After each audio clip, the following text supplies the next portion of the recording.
Welcome back to IGN at Comic-Con Live 2016. I'm Brian Altano. This is Marty Sleva. And this is Arthur Parsons from LEGO Dimensions. Indeed. Very good. We're going to have fun today. We're going to play with toys, which is always the best thing to do on stage. At first, we want to talk about Twitter. You can reach us using the hashtag IGN, or tweet at IGN using hashtag SDCC. We're going to be taking questions and talking to you, but for now, we're going to actually play with Lego, which is the most important part. This is the new lineup of toys, and literally, I want every one of these. Yeah. I'm pretty much the same. Yeah. So we're here, obviously, at Comic-Con, predominantly celebrating Sonic's birthday. Happy birthday, Sonic! Happy birthday, Sonic! If you're watching out there, and as well as that, we're here to sort of let everyone know yet again how the Dimensions lineup's getting bigger with the new toys that are coming out in the second wave. We kind of talked about the first wave from September. Sure. But the November wave of toys, which we're showing here, including Sonic and his car, E.T. and everything else. But we were showing some new stuff as well that we haven't shown. Everyone was so excited that obviously the Land of Ooo and Adventure Time's in the game, and so we're here with Finn. With all these different mechanics, all these different swords. Yeah. Also, there've been a handful of Adventure Time games over the past couple of years. They've all some of them have been all right, some of them not so much. But I feel like the Lego model of gameplay is perfect for Adventure Time, and perfect for the suite of characters, and perfect for sort of the whimsy of the world and their different powers.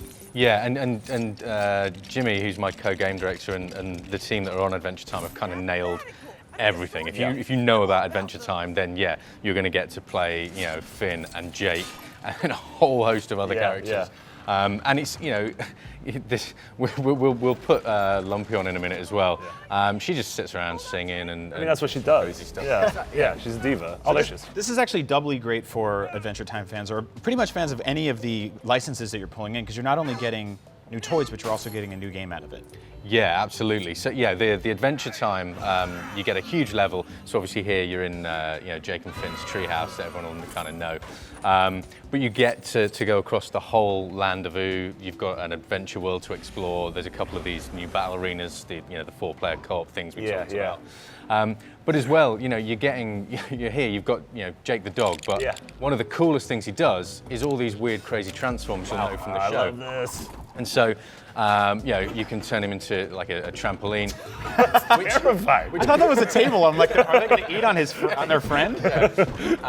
But it also allows all different gameplay, ways of playing the gameplay because of these different things in there.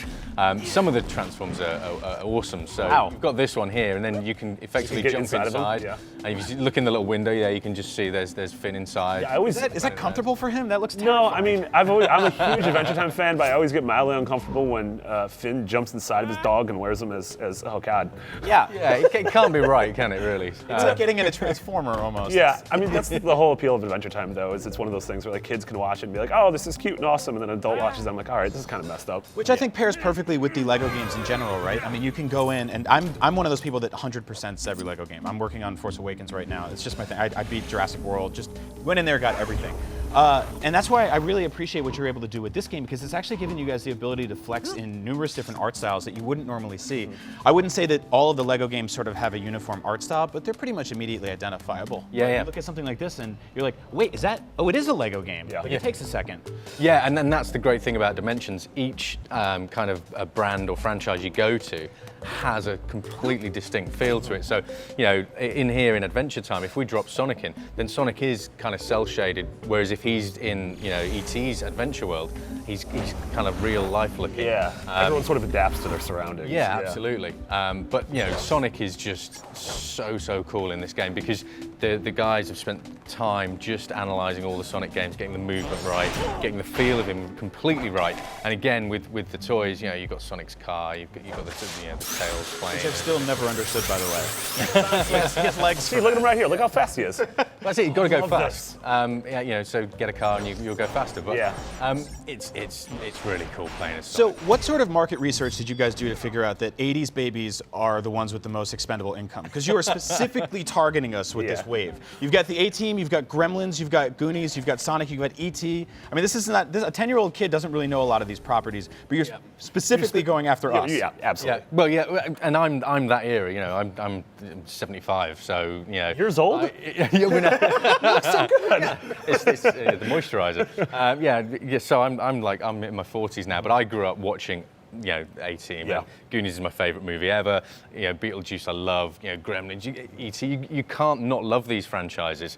So you've got things that are going to appeal to the wider audience, like Adventure Time and Sonic, and then kind of niche things. Mm-hmm. So what's going to be cooler than sort of, as a dad, playing Goonies with your kids and sort of kind of reliving that movie, but in Lego form. And Dimensions is for everyone. Yeah. And we know from doing like kind of a research that there is no core demographic. It's everyone. Which I really appreciate, because you're actually, if you look at something like Gremlins, not really the kid-friendliest movie. I mean, pretty violent, right? I mean, a lot of those 80s movies were like, hey, this is for kids, but also it probably should be rated R. It's the 80s, so it's fine. Yeah. Ratings in general back then were like, whatever. Look at that! Look at the Sonic! Oh, that was really cool. Sorry, I got distracted. So you got this little Gizmo now. Yeah, and the cool thing about Gizmo, all the things you kind of identify. You know, when he targets, he does the little Rambo thing, which is really cool. What if he falls in water? Does it just get horrible? Well, it's one of those things that's still being worked on. But yeah, when he falls in water, we're going to have some kind of furball incident will occur. I don't know if I'm prepared to see that in such an adorable art style. That's like that's a heart-wrenching moment to see those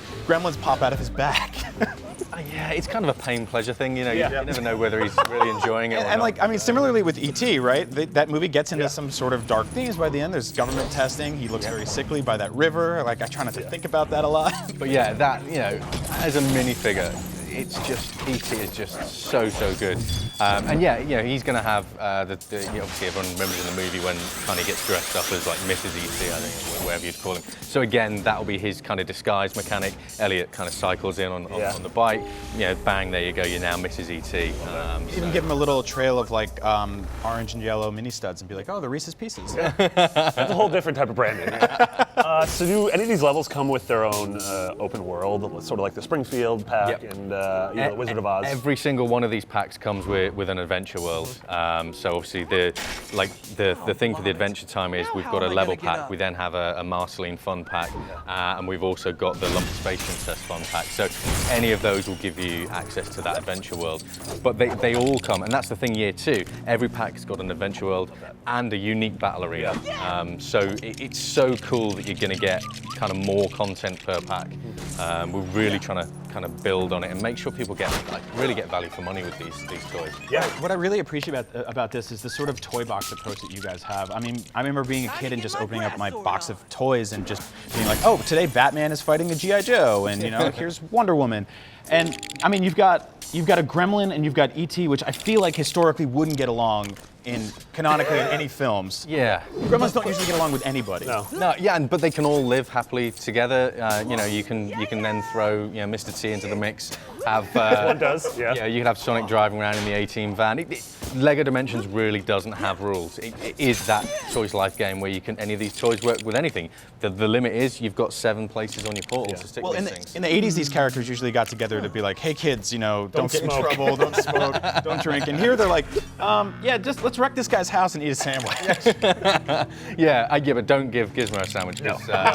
Well, that depends on the time of day. Yeah, absolutely. But yeah, the cool thing is these toys are coming, and we haven't even shown the Fantastic Beasts story pack, which that's a whole movie experience. You know, this kind of November sort of offering for Dimensions kind of builds on that September one, and there's so many cool packs. Now, Arthur, when can us 80s babies and everyone else of all walks of life begin to throw our tiny little wallets at you?